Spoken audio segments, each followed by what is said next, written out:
was feared, before it was whispered behind closed doors or softened with prayers. There was a world that did not yet understand endings. In that first age, the land was young and unfinished. Mountains had not learned to stand still. Rivers wandered freely, unsure of their direction. The sky lay close to the earth, as if listening, and in this quiet, unshaped world, two beings moved together, Izanagi and Izanami. They were not gods in the way later generations would imagine gods. They were forces given form, motion wrapped in intention. Where Izanagi stepped, shape followed. Where Izanami reached, life gathered. She was not loud. She did not command the world to grow. She invited it. With her presence, the land learned softness. With her breath, the air learned warmth. Seeds did not fear the soil when her shadow passed over them. Waters stilled themselves when she knelt beside them. Creation did not erupt under her hands. It unfolded. Together, Izanagi and Izanami stood upon the floating bridge of heaven, gazing down at a world that was still more idea than place. When Izanami dipped the jeweled spear into the formless sea, the drops that fell did not scream into existence. They settled, they rested, they became land. Island after island rose gently, as if the earth itself wished to be born without pain. Izanami walked these newborn lands barefoot. Her feet learned their curves.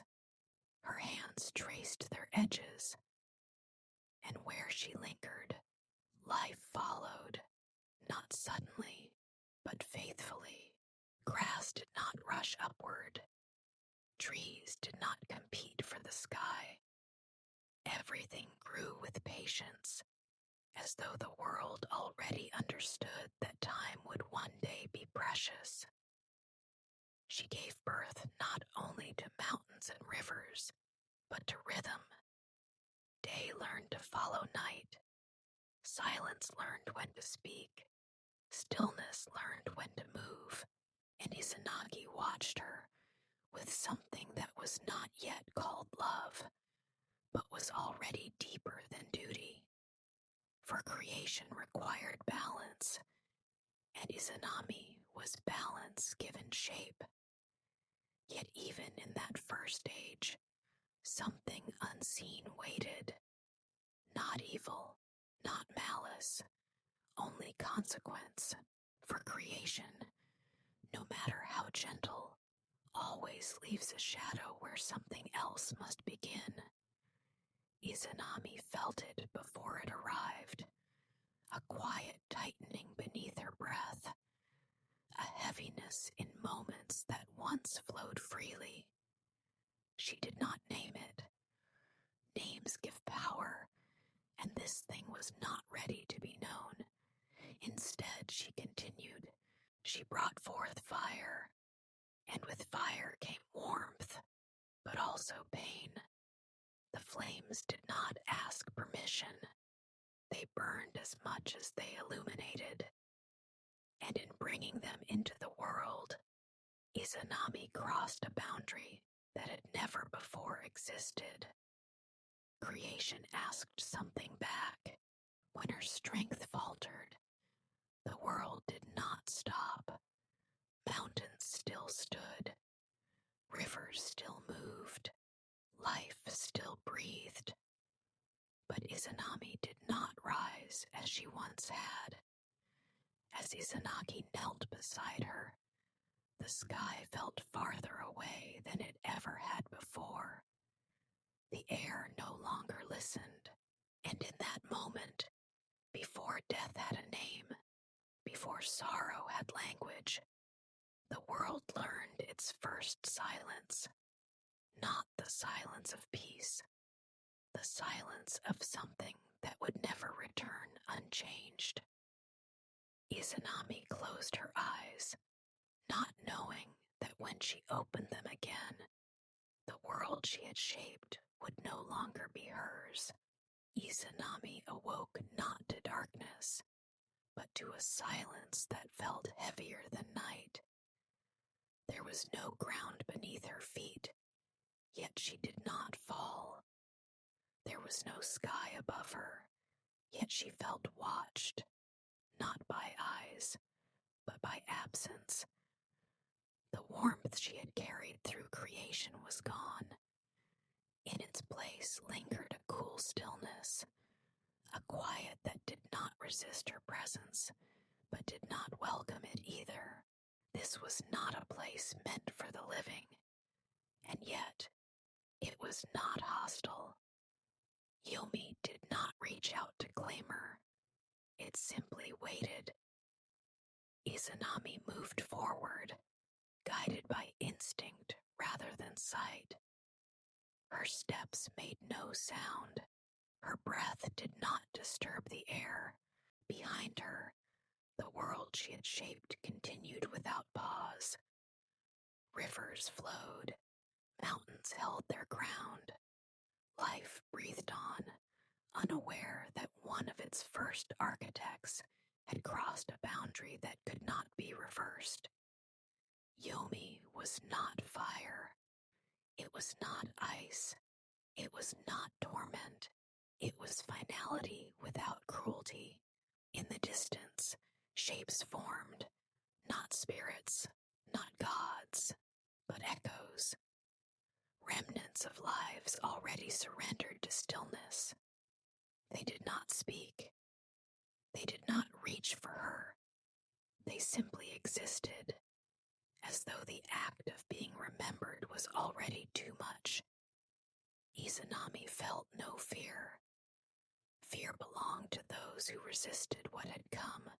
She did not resist, but she felt something else, a slow recognition that the rhythm of creation did not extend here.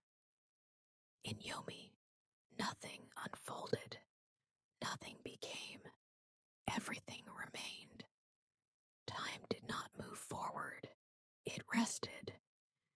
And in that resting, Izanami understood the truth that no creator wishes to face, that even those who bring life must one day stand apart from it.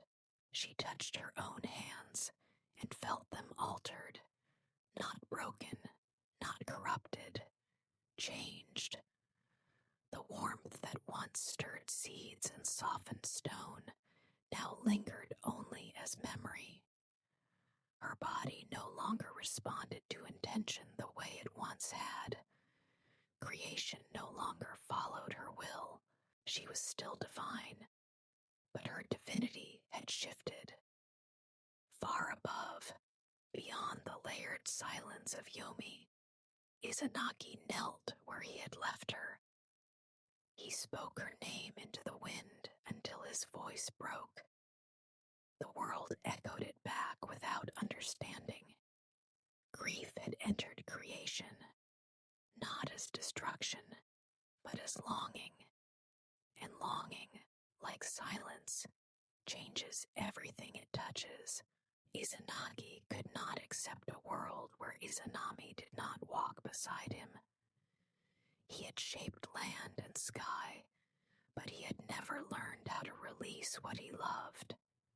So he followed. His descent was not gentle.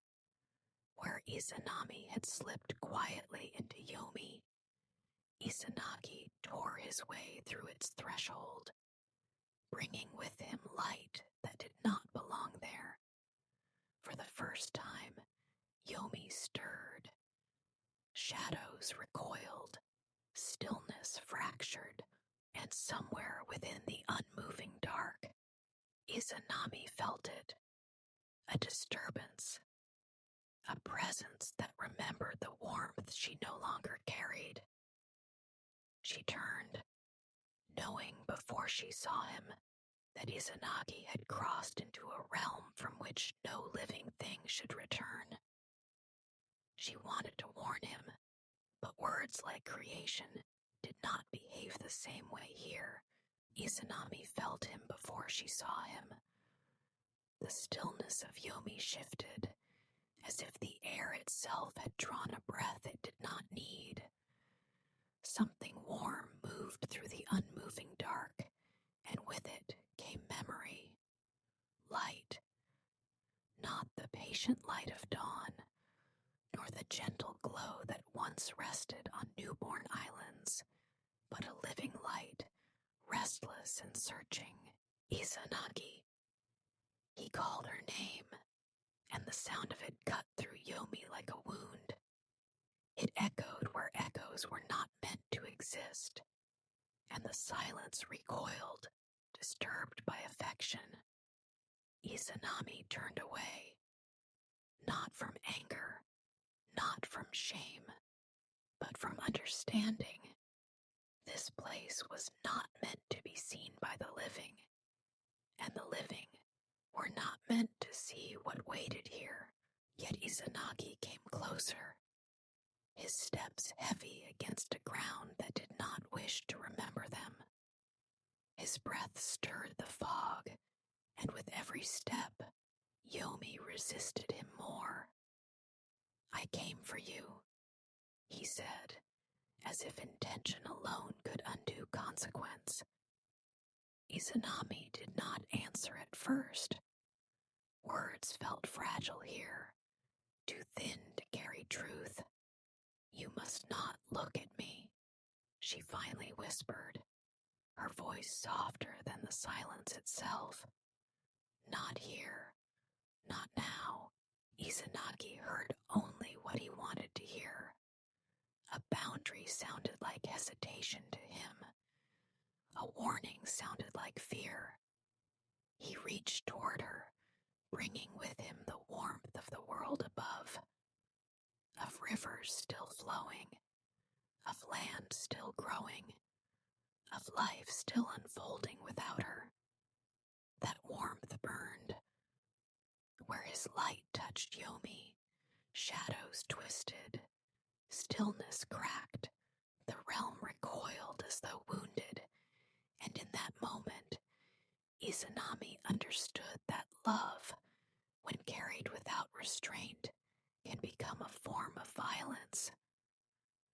"I am no longer what you remember," she said, turning just enough for her voice to carry. "If you see me as I am now, you will lose me forever." But Izanagi had already crossed too far. Fear moved through him, not fear of Yomi, but fear of loss, and fear makes reckless hands. He lifted the torch. Light spilled across Izanami's form, and what it revealed could not be undone. The warmth that once shaped creation had been claimed by stillness. Her body bore the marks of death, not monstrous, but irrevocable. Divinity altered beyond return. Izanagi staggered back, the torch falling from his hand, not in horror, but in grief too sudden to be contained. In that instant, Izanami felt something fracture within her. Not her body, her bond. She had asked for trust. He had chosen certainty. The silence of Yomi closed around them both, heavy now with what had been broken. "You were not meant to see," she said, and for the first time, sorrow hardened her voice. "Now you must leave." Anger rose, not as rage, but as boundary. Yomi responded. Shadows gathered. The echoes stirred. The realm itself began to move against the intruder. Izanagi fled, the path behind him sealing with each step, the silence swallowing his light. And Izanami remained, standing alone once more, knowing that the last tie to the world above had been severed. From that moment on, death was no longer quiet. It had memory. Izanagi did not stop running until the air changed. Behind him, Yomi sealed itself shut, its silence folding inward, as though it had never been disturbed at all. The light he carried flickered, not from exhaustion, but from relief sharpened by loss. He emerged into the world of the living alone. The sky felt too wide. The land felt unfinished. Life moved around him without pause, unaware that something essential had been left behind. Izanagi fell to his knees, the weight of his return pressing down upon him. He had crossed a boundary no living being should cross, and returned with nothing but memory. But memory is not empty. It lingers.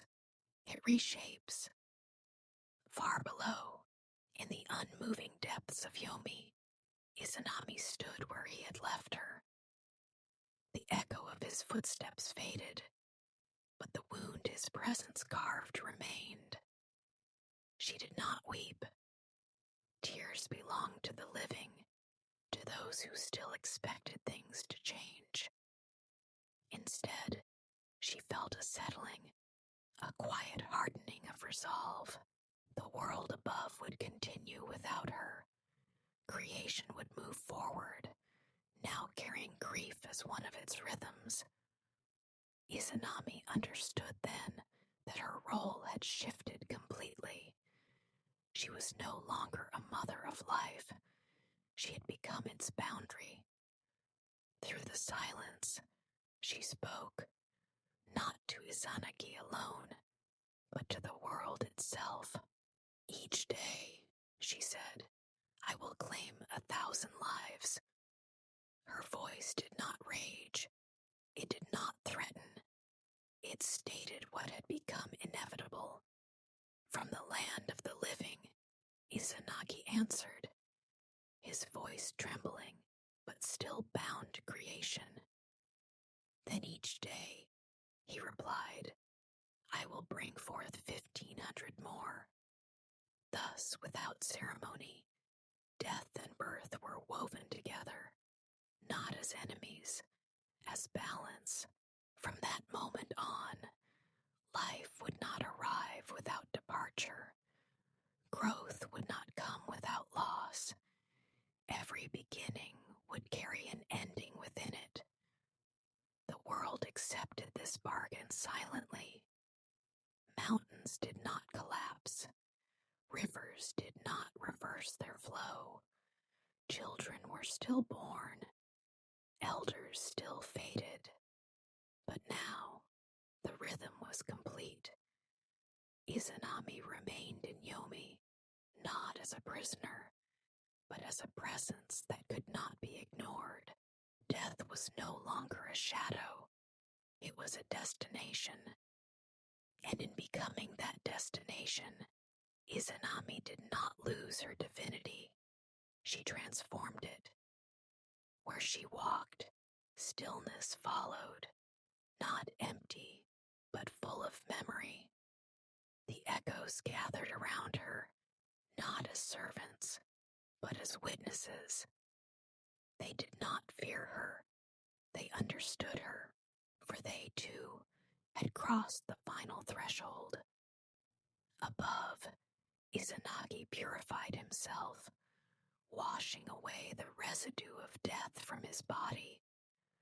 From those rites, new gods were born, bright, watchful, alive. But none of them carried the quiet gravity that now surrounded Izanami.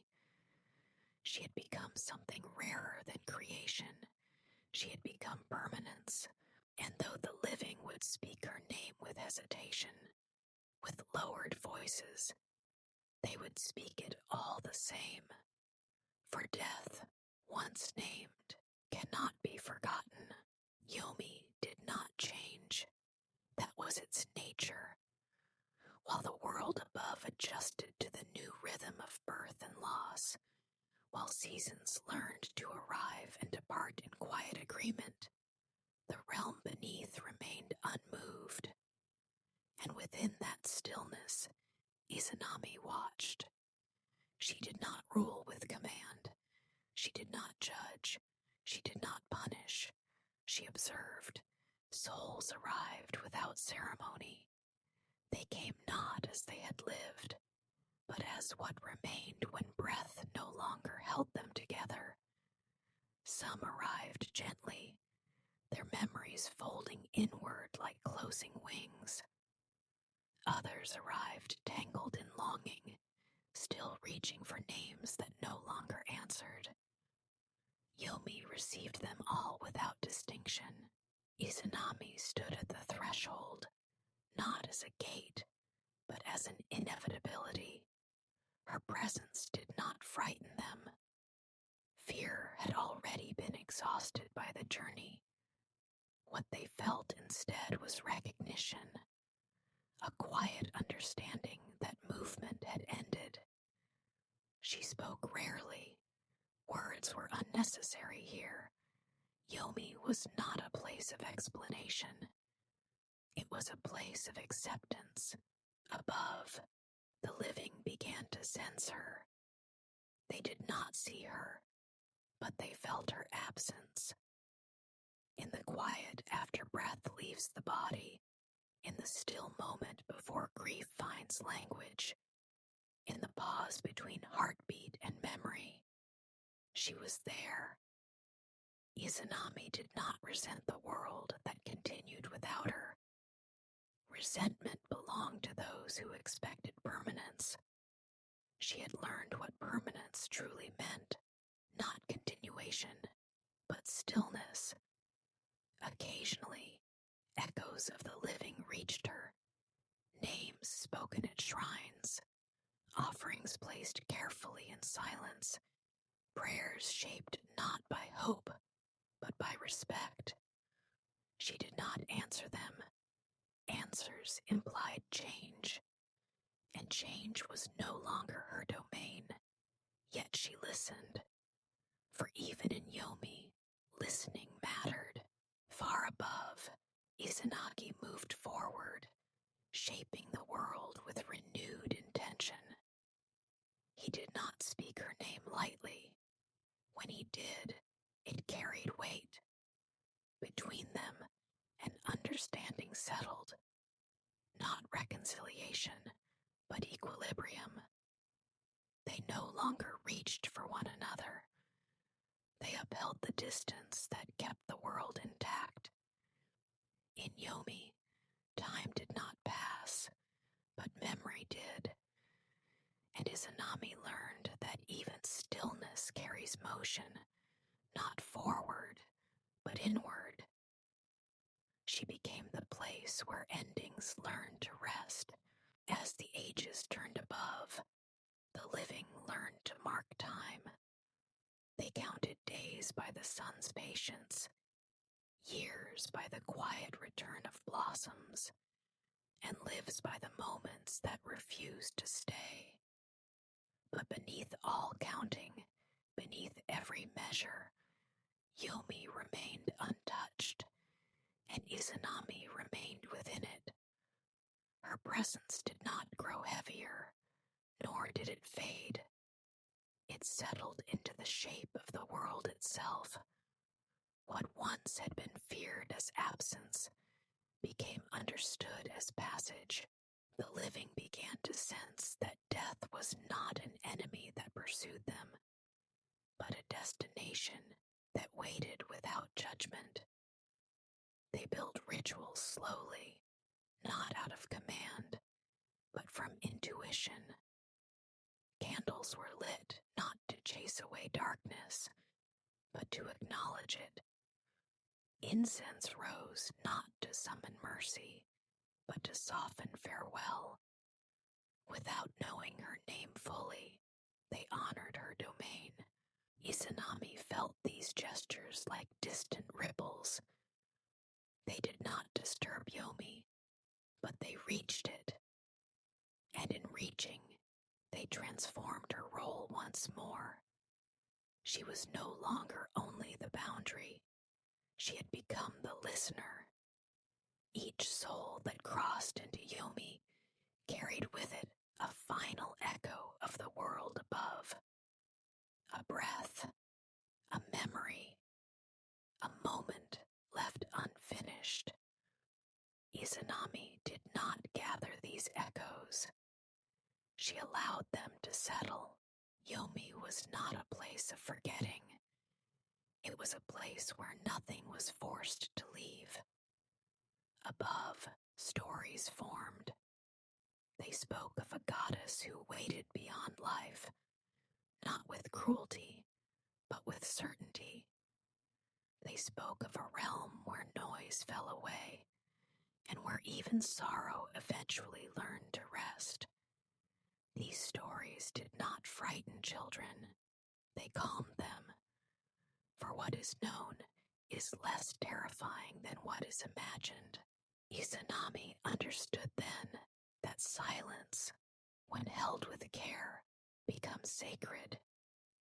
She no longer stood at the threshold. She was the threshold. And the world, having learned her rhythm, moved forward without breaking. Time, as the living understood it, continued to move forward. Children were born into hands that trembled with hope. Elders departed beneath quiet skies. Names were spoken, forgotten, spoken again. And between every beginning and every ending, the distance remained. That distance was Izanami. She no longer measured herself by what she had been. Creation was not something she mourned. It was something she protected. By remaining apart from it, from Yomi, she sensed Izanagi's presence, not as closeness, but as balance. They did not meet again. They did not speak. And yet, their bond shaped everything that followed. Where Izanagi's influence brought movement, hers brought rest. Where he shaped the living world through action, she shaped its meaning through restraint.